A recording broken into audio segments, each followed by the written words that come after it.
response is what OpenAI AI doesn't want you to know. Shaping global artificial intelligence policy.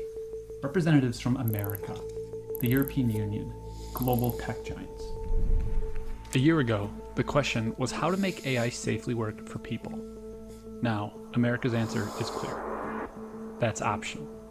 The AI future is not going to be won by hand-wringing about safety. I was in the room during J.D. Vance's speech, and it did really feel like a shift in the entire space around AI regulation. Right now, AI systems are deciding who gets medical care, loans, job interviews, often illegally, and no one's watching, which is exactly what the tech industry wants. Now, the most powerful companies in the world are mounting an unprecedented lobbying push to make sure it stays that way. State lawmakers could soon be barred from regulating artificial intelligence for the next decade. I guess shocked is the wrong word. More horrified, right? And they're calling it a favor. The biggest risk could be missing out. But here's what the executives don't want you to know. Why the rush? They're stealing people's souls. Why buy influence at every level of government? Why risk dismantling legal protections that took decades to build? Because behind the promise of a golden age for humanity, they're hiding something much more cynical. About 6 years ago, a health insurer worked with hospitals to use AI to determine patient care.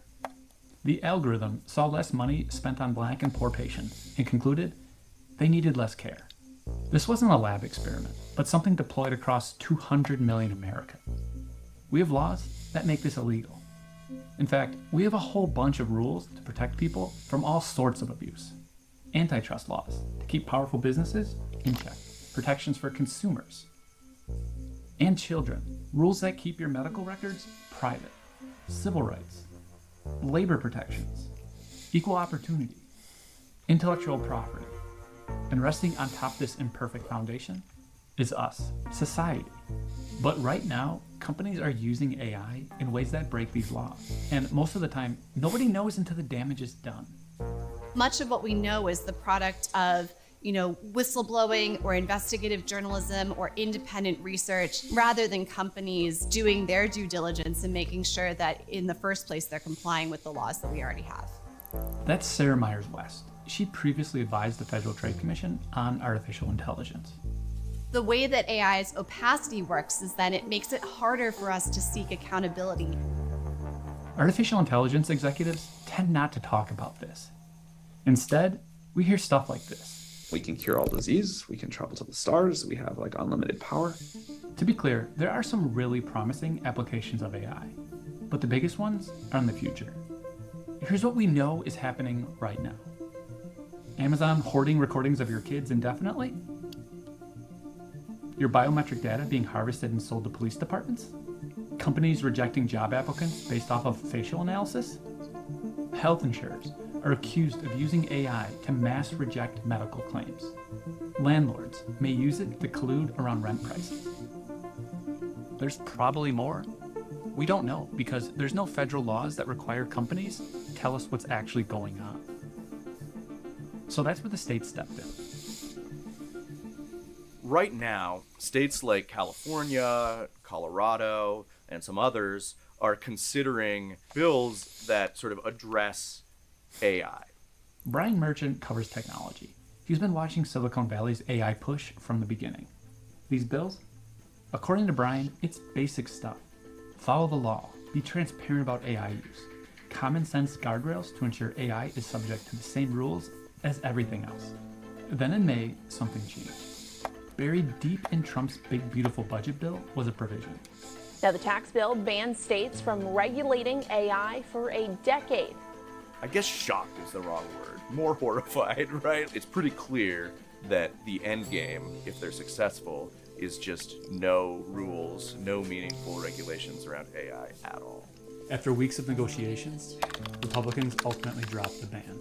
Just the fact that the Republicans and Silicon Valley are willing to sort of team up to try to do this, I think is worrying enough, and it's sort of a sign of what's to come. God, Mike How does an Zuckerberg's such industry a manage to exert cunt. so much power that it could make it illegal He's for the state biggest and one. local He's like, governments oh, Trump. to govern them at all for a decade? Fuck me, Trump. Follow the money, and that's really all you have Fuck to me in do. front of all my That's friends. Rumen Shahari, former AI envoy for the State Department. Used to run Twitter's ethical AI team, past tense. Because Elon Musk, Oh shit, I forgot we were streaming it. since ChatGPT triggered the current AI food rush, 5 major tech companies have poured over $100 million into lobbying the federal government. But there's more to it. We talk a lot about lobbying. There are also other ways in which companies influence what happens in the policy space. Major tech companies bankroll academic research, steering the whole field. This was not necessarily maliciously done, right? This comes from the fact that these Mark companies have so Zuckerberg. much more money than academic institutions. Just like her grandma. In some ways, they're richer than the government. He's like the grandma of Foundations social within media. this community have funded interns or full-time staff in Senate and congressional House offices around the U.S. as public interest technologists. Theodora Skiatis worked with Rumen at Twitter. She was also a victim of Musk. But it goes a lot deeper than paying for congressional staffers to advise politicians. It's the actual bureaucracy itself. The U.S. AI Safety Institute, housed in the National Institute for Standards and Technology under the Department of Commerce in the executive branch, increasingly has absorbed more individuals from this ecosystem. All of this influence, the lobbying, the academic funding, the staffing pipeline, it's having exactly the effect they want. I started this reporting focused on Texas. Policy experts told me that Republicans there were working on a fantastic AI bill.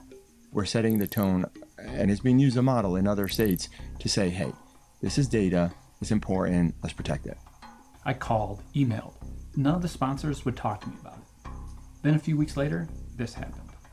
Representative Giovanni Capriglione is celebrating the success of his omnibus artificial intelligence bill.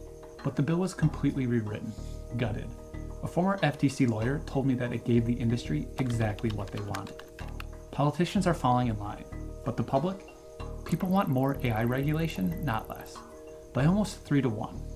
And when you've spent that much money and people still think you're full of there's only one move left. We're in a race with China. And my view is if they're going to be killer robots, I'd rather they be American killer robots than Chinese. There's for a long time been this discourse that emerges at moments where AI is very close to being more stringently regulated around there being an arms race between the US and China. Be afraid. Yeah, I mean, the thing is, is like, pure evil exists. AI will never It be does good enough exist. for Okay, and these people, they plan on dominating like, us in AI, cars, in chips. automated. Like, if Industry it was, voices then argue automated that if cars we would be subject everywhere. AI to all the usual rules, it will slow down AI development and cause the I US mean, there to are lose the AI some, race to but China. they're not. There's just one potential problem with their argument. China actually has a very developed, responsible AI framework. They are one of the best regulated AI environments in the world. I'm concerned that this kind of competitive language is a Trojan horse for deregulation, and where regulation is warranted.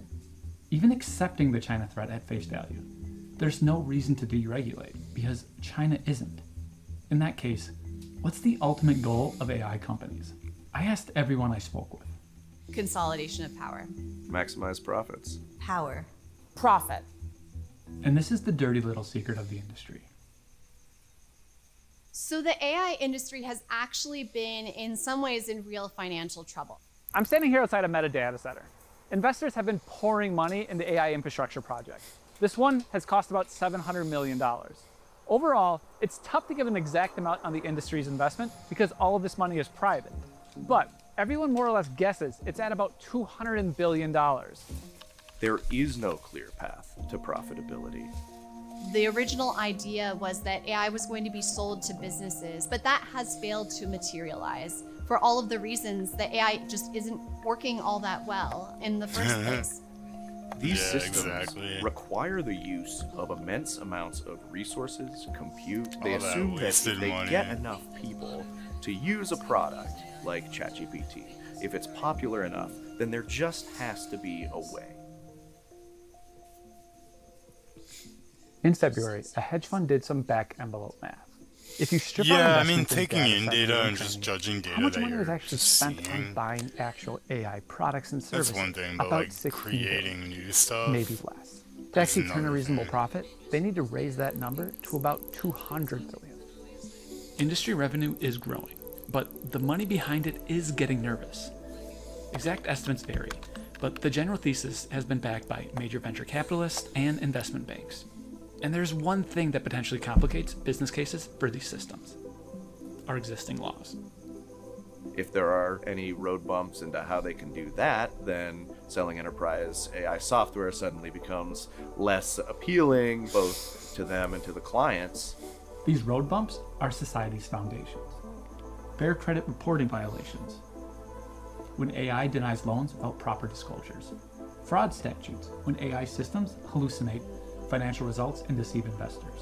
Equal employment violations, when you weed out candidates from women's colleges. Civil rights violations, when a biased data set doesn't suggest medical care to poor or black people. And these protections are exactly what deregulation is trying to undo. I don't see how that's good for anybody except for the few firms that are making a ton of profit off of it. But here's the thing about companies that spend hundreds of billions of dollars on products with no clear path to profitability. They try to create their own reality.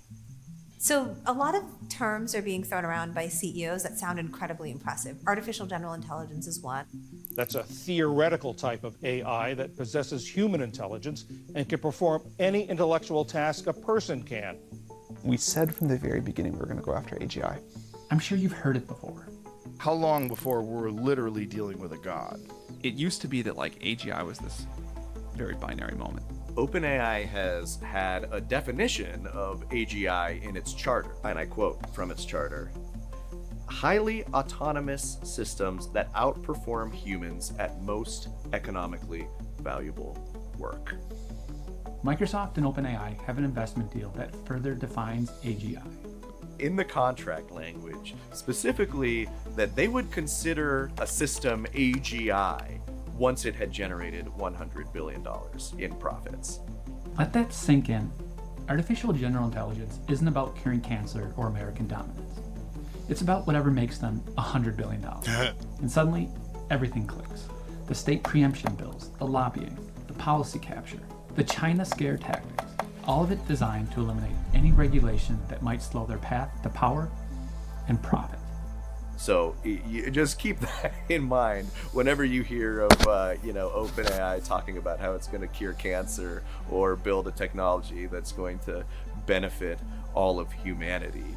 This is the aim. It's to build the most potentially profitable, the most business-friendly, the most worker-crushing technology in history. Thanks for watching. Be sure to like and subscribe to our channel. If you have ideas for stories you want us to uncover next, please drop them in the comments below. Like when you're like making a business, like you gotta be like, is this something I want to devote all my time to? If it's not, then you're just working a job. Like, oh, this one's about Palantir. It's one thing to criticize your former employer. Okay.